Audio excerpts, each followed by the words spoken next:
Jake. Let me, Jay. Scott. Thanks, Jay. When the president learned about the findings of the IRS audit in the newspaper, did he ask senior advisors why he was learning about this from the newspaper? No, I don't believe he did. I wasn't present when he learned about it, but I know that he was not happy with the apparent conduct because, again, this was incomplete information. The IG report had not been finalized or released, but I think that the tenor of the president's public comments about it, both in his statement Tuesday night and his public comments the next day, reflect his feelings upon learning about the apparent conduct by IRS officials in Cincinnati.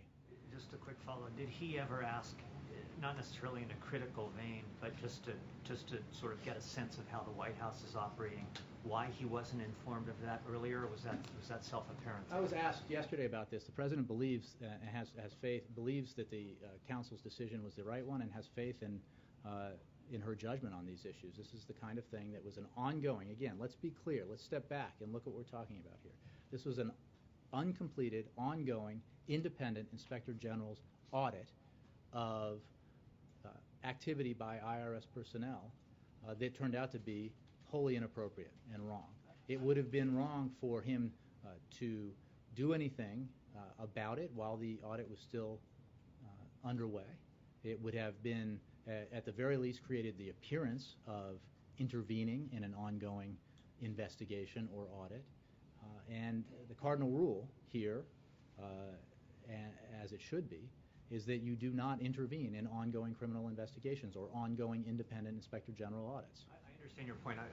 Mine is more that was so obvious to him that he didn't even need to ask anyone about why he wasn't informed. Again, I wasn't privy to every conversation that he had about this, but I know that he has faith in his counsel's judgment, which I think has been testified to by numerous people who actually know what they're talking about in this area.